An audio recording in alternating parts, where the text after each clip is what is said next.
Impeachment, insurrection, boycotts and social media bans. How will it impact Donald Trump's multi-billion-dollar business empire as he leaves the White House? Welcome to Matt's Money Matters, welcome to 2021, and today it's about Donald Trump.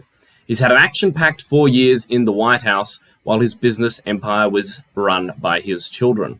But now he faces new challenges as he moves back to his Mar-a-Lago estate. What will it mean, and can the man who wrote The Art of the Deal survive? Before we go on, I'm going to try to be a little bit more present on here in 2021. I've been busy with my job as a journalist and running a business startup, Dex Intelligence. Check it out if you like. But there's so many money matters that need explanation, and this is one of them. Let's talk about Donald Trump's business. He has assets, according to Forbes, of $3.7 billion US. But on top of that, he's also got $1 billion of debt through different ventures, including $600 million US that's due in the next 4 years. Now, American media made a big deal out of these numbers when they were revealed last year, but they're not really that big a deal. You can imagine if you had $3.7 billion of assets, you'd probably be pretty happy to have $1 billion of debt on top, wouldn't you? It's like if you had a mortgage for your house and the value of your mortgage was about a quarter of the value of your house. It's entirely normal that in business people have debts and they take on debt to expand. Why would you spend your own money to buy or build a new hotel when you could just borrow it from someone else and pay it back? It means the return on your investment is leveraged and it's much higher, which is potentially a good thing, although it carries more risk. Donald Trump was right, however, when he said last year that he is pretty underleveraged compared to most property developers. So the assets are what's key in this story. The most famous asset is Trump Tower, worth about $450 million. It's in New York in the United States. But there are others that are pretty well known. Trump World Tower, which is nearby. There's a 30% stake in 555 California Street in San Francisco. 40 Wall Street, a very famous building. The Trump International Hotel and Tower in Chicago, where he's got a 10% stake. And of course, the famous Mar-a-Lago Resort.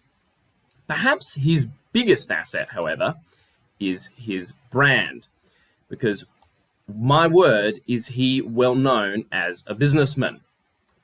Often wealthy people have a huge portion of their wealth in assets or in their brand of their business, and brand is so important. Think about it. If you go to a McDonald's restaurant, you know exactly what you're going to get.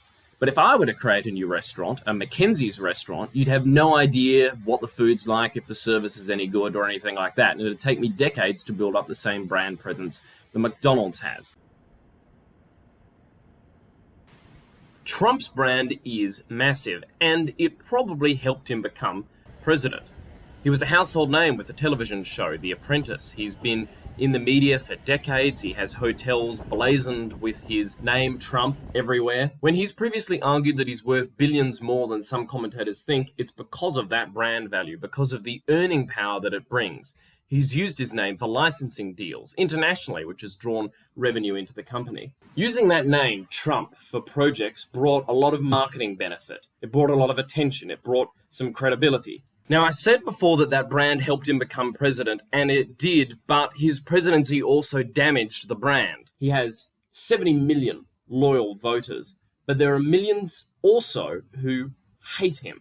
And it's not important who's right or wrong. What's important for our discussion today is how it might impact the business. And there's a few good examples out there. So he's a lover of golf, and America's Professional Golfing Association has started pulling tournaments from his courses. The International Golfing Association earlier pulled a tournament from Scotland. He previously paused overseas licensing deals while he was president. And it's an open question whether he'll ever be able to make as much money from those deals again, because if he is seen as being a bit of a prick by lots of people outside of America, investors won't get any value. Project operators won't get any value from using his name on their constructions.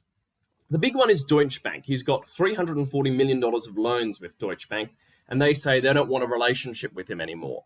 But I think this case study could be critical, because Deutsche Bank aren't going to forgive his debts. They're going to sell them on to someone else. And if Deutsche Bank can sell those debts to somebody else, it's pretty clear to me that he should be able to find someone else to refinance his existing debts too. So when the media says the Trump organization is in a massive crisis because he has some debts coming due, I'm not quite sure.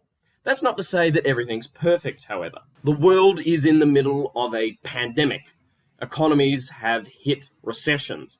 His buildings have fewer tenants, and he's got the extra problem of many corporations not wanting to deal with him anymore, which is going to mean that his commercial buildings will also have vacancies. Potentially the same thing could happen to his residential buildings. So cash flow will be a challenge, and that will impact loan repayment. About $600 million of loans, I believe, were coming due in the next few years. But this is a man with options. Let's remember these buildings are, with or without his branding on them, some of the most famous in the world. They'll still have a value regardless of whether there are tenants in them because they have space that can be leased. So he could sell those assets to other owners. They can buy them off him and he can use that money to pay down his debts or invest elsewhere. And the new owners will, of course, have no problem renting out some of these famous buildings. He could also do a deal with new lenders. As I said before, if Deutsche Bank can find someone to buy those debts, he'll be able to find someone to refinance his debts. Or he could, as he's done previously, extend the loan length. But it's important for us to reflect back on the fact that most property developers will borrow, and he's pretty underleveraged compared to most other property developers. His assets are worth way more than his debts, and that's a pretty good position to be in. All of that indicates that Donald Trump won't be sunk, but he will come under pressure. The establishment media will tell you that the value of his assets are going to crash because of the pandemic, but there's arguments in the opposite direction too. Low interest rates, and they are in record lows around the world, will push up the prices of some assets. So perhaps it's not that bad a time to restructure your finances. He's also sold a lot of property. Lots, condominiums, a mansion in Beverly Hills, $118 million of sales while he was president. He's got the option to sell more assets or parts thereof to make a bit of cash, to pay off some of his debts, or to invest in new industries like technology or media. The key message in all of this is Donald Trump has options, and he's been through this before. This is a part of business, and a lot of business owners go through periods where cash is tight. In the late 1980s and early 1990s, he made some significant deals restructuring his businesses, including putting some of them through bankruptcy provisions, but he came out of it on top. He came out of it worth billions of dollars more. So while people in the media will say this could be the end for Donald Trump, I am not so sure. Where there is definitely an issue is the brand. There will be fewer licensing deals. There will be fewer investors keen to buy a share of buildings with his name on it, and that will damage the ongoing revenue stream from his businesses. It's not game over, though. He could be a silent partner. And so much of his net worth is invested in property, maybe he could start exploring other opportunities. So the Trump organization, as we've came to know it, could look very different in the 10 years ahead. To recap, Donald Trump has some fantastic assets, and the biggest one over the past few decades has been his name and his persona, him. But now that a lot of people really hate the guy, he has a challenge to navigate in his business at a time where the world is in a recession and at a time where he does have loans due for some of his businesses. But he can get through it. He can do that by selling assets. He can do it by restructuring the loans. And if I were a betting man, I would say it's pretty likely he's going to come through this period, taking a little bit of damage perhaps, but still a very successful entrepreneur with a very successful business to pass on to the next generation. So the mainstream media says Trump's business is in crisis, it's all over, it will collapse. I'm going to say, wrong. This is a man with options. This is a man with some of the world's best or America's best real estate assets. And this is a man who has the ability, the proven ability, to re-engineer and reinvent himself even when things look dire, even when there's a crisis. And for good business people, there are always options to get out of problems if they've got the assets and if they can find the financing. So thanks for joining us today on Matt's Money Matters.